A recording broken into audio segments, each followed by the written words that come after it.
बहुत बहुत धन्यवाद डॉक्टर साहब, और यहाँ पे उपस्थित सभी हमारे मीडिया के हमारे दोस्तों, आपका बहुत बहुत स्वागत, अभिनंदन।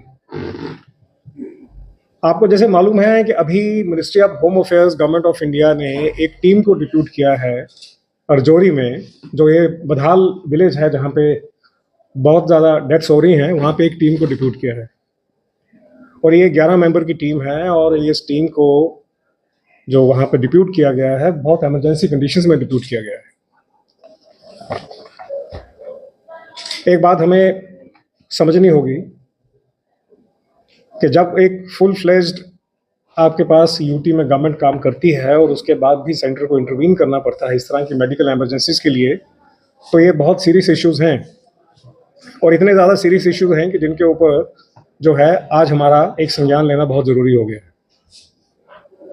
आपको जैसे मालूम है कि दिसंबर 7, 2024 में सबसे पहले इंसिडेंट रिपोर्ट हुआ था, और उसके बाद आज हम बैठे हैं 20 जनवरी 2025 में, और इस दौरान में लगभग 42-43 दिन हो गए, और आज तक 17 डेथ्स हो गई, 17 लोगों की आज मौत हो गई। आज तक 42 दिन से एक इशू सीरियस चलता आ रहा है, और उसके ऊपर लगातार एक इमरजेंसी सिचुएशन डेवलप हुई है इस एरिया में, और उसके बावजूद भी जो हमारी यूटी की जो सरकार है और उसके बाद जो हमारे उसका डिपार्टमेंट है, वो इसको कंट्रोल नहीं कर पा रहे।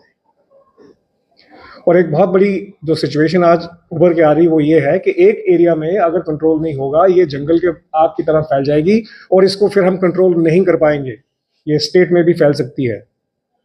सवाल ये है कि हमारे पास एक फुल फ्लेज जब डिपार्टमेंट्स हैं, तो वो अपने क्या वो इतने इनकॉम्पिटेंट हैं कि वो क्या इसको नहीं कंट्रोल कर सकते? क्या इसके बारे में नहीं कर सकते? हमें सेंटर को इंटरवीन करना पड़ता है हर छोटी छोटी बात के लिए। लेकिन सवाल सिर्फ ये है कि जब ये लोग सीरियसली किसी सिचुएशन पे काम नहीं करेंगे, तो सेंटर को इंटरवीन करना होगा, क्योंकि हम अपने माननीय जो हमारे सिटीजन हैं उनको किसी की मर्जी पे नहीं छोड़ा जा सकता। ये जो रीजनल इंस्टेबिलिटी, रीजनल जो एक इनसेंसिटिविटी है, ये हमें बीजेपी को एक्सेप्टेबल नहीं है। हम बीजेपी जो है किसी भी हालत में किसी भी कीमत पे ये रीजनल इनसेंसिटिविटी को टॉलरेट नहीं करेंगे। और अगर हमें लगता है कि ये रीजनल जो है इनसेंसिटिविटी की वजह से लोग सफर कर रहे हैं, और अगर हमें लगता है कि इस इनसेंसिटिविटी की वजह से सिस्टम जो है प्रॉपर नहीं हो रहा, लोगों को प्रॉपर न्याय नहीं मिल रहा, लोगों को हेल्थ केयर नहीं मिल रही, तो उसके लिए हमें किसी भी हद तक जाना पड़ेगा, हम जाएंगे।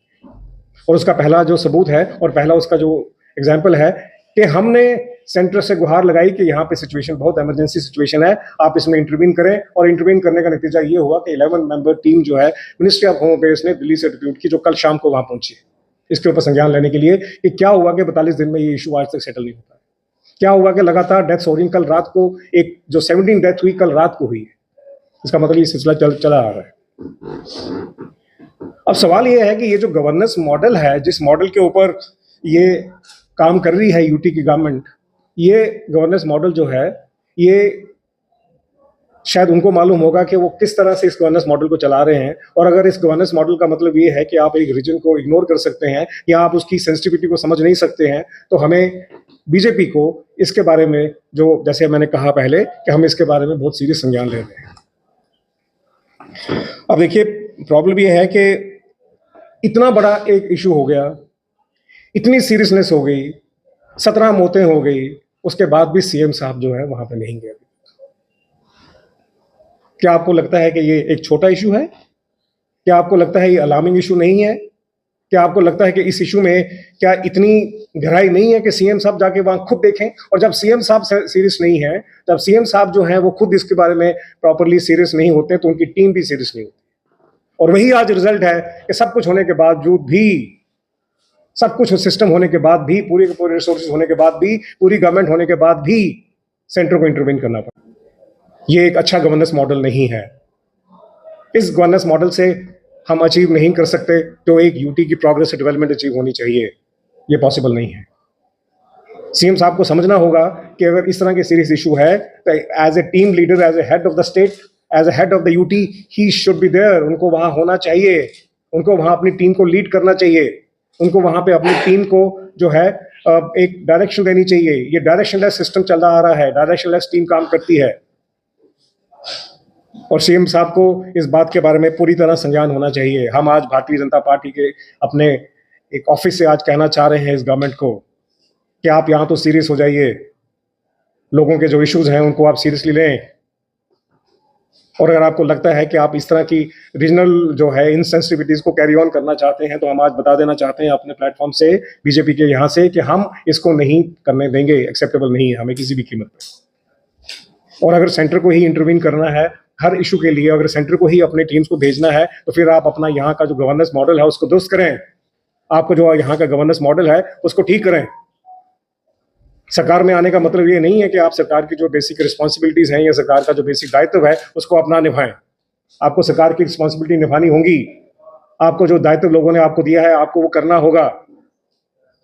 और अगर आपको लगता है कि ये कोई इशू है तो फिर हमको भी, भाजपा को भी इसके ऊपर और सीरियसली संज्ञान लेना होगा आपके लिए। और अगर कुछ भी होता है सीरियस इससे ज्यादा, तो एनसी गवर्नमेंट टोटली रिस्पॉन्सिबल होगी। एनसी गवर्नमेंट पूरी तरह जिम्मेवार होगी इन सब चीजों के लिए। एनसी गवर्नमेंट को समझना होगा कि 42 दिन हो गए हैं और 42 दिन में आज तक उनसे सिचुएशन कंट्रोल नहीं हो रही, लगातार डेथ्स हो जा रही हैं और एक कल रात को ही। और एनसी गवर्नमेंट ही पूरी तरह 100% रिस्पॉन्सिबल होगी इसके लिए। और अगर आपके कोलिशन पार्टनर हैं, अगर आपको लगता है कि आपकी जो इनसाइड फाइटिंग है, अगर आपको लगता है कि आप जो है कंट्रोल नहीं कर पा रहे हैं आप उसमें, आपको लगता है कि आपके नैरेटिव बिल्ड नहीं हो रहे हैं, आप लोगों का कोलिशन ठीक नहीं चल रहा, तो वो एक डिफरेंट इशू है। पर वो कोलिशन जो है वो नहीं चल सकता, लोगों की एक जो उनकी रिक्वायरमेंट्स हैं वो कोलिशन नहीं काम कर सकता। अगर नहीं काम करता कोलिशन ना काम करे, but it can not be at the cost of citizens. लोगों की कॉस्ट पे ये कोलिशन नहीं चल सकता ऐसे। आपके जो इन फाइटिंग है, आपकी जो कोलिशन की इन फाइटिंग है, आप उसको अपने लेवल पे सुलझाएं। पर उसको आप जब आप पब्लिक में लेके आते हैं तो that directly indirectly impacts and affects the people. And that's result today जो आज आप देख रहे हैं हरजोई में, बदहाल विलेज में जो हो रहा है, उसी का डायरेक्ट इंपैक्ट है कि आपकी सारे से ज्यादा जो आपकी कॉन्सेंट्रेशन है, सारे से ज्यादा जो आपका फोकस है, सारे से ज्यादा जो आपकी एक आपका ध्यान जाता है, वो ध्यान इन्हीं चीजों में चला जाता है। और जहां पे आपका ध्यान जाना चाहिए वहां पे ध्यान नहीं जाता आपका। और हम इस बात को बहुत सीरियसली ले रहे हैं, हम इस बात को बहुत सीरियसली समझाना चाहते हैं। और हमारा मानना यह है कि एनसी गवर्नमेंट अपनी जो रिस्पॉन्सिबिलिटीज है उसको सीरियसली ले, उसको सीरियसली करे और आगे जो है इसको देखे कि जितनी जल्दी होता है इन चीज़ों को कंट्रोल करें। और अब एमएचए की टीम भी आ गई है, उनके साथ पूरा ताउन करके इसको जल्दी से जल्दी सॉल्व करना चाहिए।